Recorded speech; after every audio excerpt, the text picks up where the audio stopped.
আর fault BSF এর fault. তুমি BSF কে কাজ করাতে পারছো না কেন? That's your great fault. BSF কেন কাজ করতে পারছে না? তাহলে তোমাদের কিসের ইন্টারেস্ট আছে? তুমি বিএসএফ কে দিয়ে কাজ করাচ্ছ না।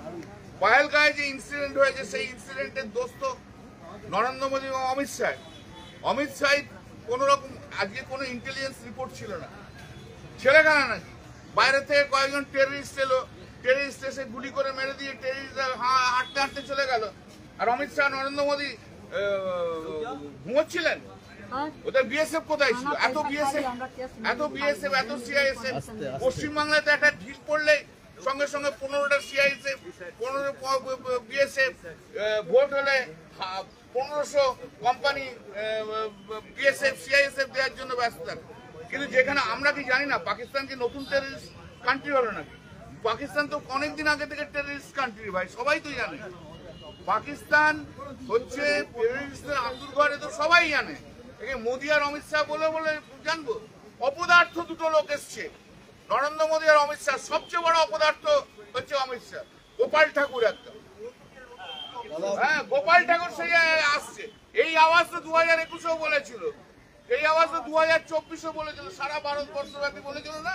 ইসকা বাদ 400 বার বলে দিয়েছিল 240। মুখে এমন ঝামটা খাবে না যখন 2024-এ নির্বাচন হবে। কিন্তু ওদের লজ্জা নেই, দোকান কাটা।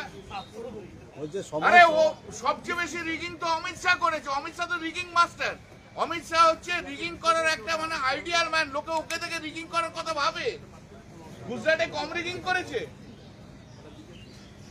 ও তো রিগিং মাস্টার জেনারেল। ও এখন আবার সততার কথা বলছে। ওর কাজ ছিল দিনের পর দিন শুধু লয়ার্সের চেম্বারে বসে থাকার, বেল নেবো, এই নেবো, অমুক নেবো, তমুক নেবো। 10 বছর তো লয়ার্স চেম্বারই কাটিয়ে দিয়েছে বেল নেওয়ার জন্য। কত ক্রাইম করেছিল, কত হয়েছিল। পরে সরকারে এসছে, যাই হোক সেসব কেস ফেস গুলো এদিক ওদিক হয়ে গেছে। ঠিক আছে না? দাদা অপারেশন সিঁদুর করতে হলো কেন? অপারেশন সিঁদুর করতে হলো ওদের ব্যর্থতার জন্য। তো ওরা ব্যর্থ ছিল, সেদিনকে আটকাতে পারেনি টেররিস্টদের, তাই জন্য এখন মানুষকে ডাইভার্ট করার জন্য, অন্য কোনো চিন্তা ভাবনা গুলোকে ডাইভার্ট করার জন্য অপারেশন অপারেশন অমিত শাহ হয়ে গেছে। দাদা বলছি केबीसी ढोंगे अमित शाह बोलें যে समय समाप्त हुआ, ममता जमानत देखिए जब्त हो जाए। उसका समय, अमित शाह का समय अभी खत्म हो गया, वो जानते हैं वो अच्छे से। नरेंद्र मोदी अमित शाह का समय खत्म हो गया, वो जानते हैं। শুনুন, যে অমিত শাহ নরেন্দ্র মোদী সরকার দুটো স্ক্র্যাচের ওপরে চলে না, দুটো স্ক্র্যাচ নিয়ে চলে, নিজের পায়ে দাঁড়াতে পারে না, তাদেরকে এসব কথা বলা মানায় না। চোরের মায়ের বড় গালা। বড্ড সবচেয়ে বেশি রিগিং করেছে। ত্রিপুরাতে তো রিগ করে 90%, 5% পঞ্চায়েত নিয়েছো। আসামে 80%, 5% পঞ্চায়েত করে নিয়েছো রিগিং করে।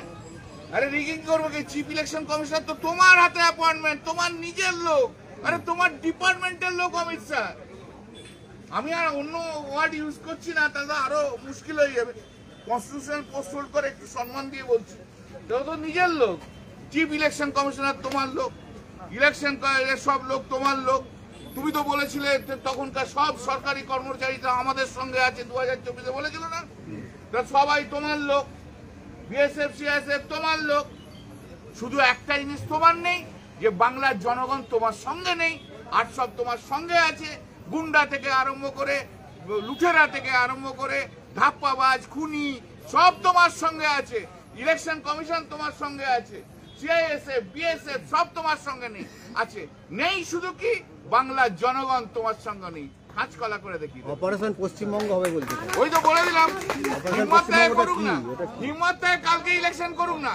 ওরা চেয়েছিল তো মুর্শিদাবাদ ইস্যু নিয়ে 355 চেয়েছিল, ওরা নিয়ে চেয়েছিল তো ওই এনআইএ এর চেয়েছিল, পায়নি।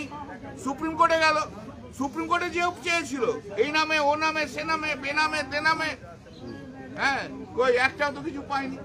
হবে না। অপারেশন পশ্চিমবাংলা কি করতে চাইছো? অপারেশন পশ্চিমবাংলা আপনাকে আমাকে খুন করতে চাইছে।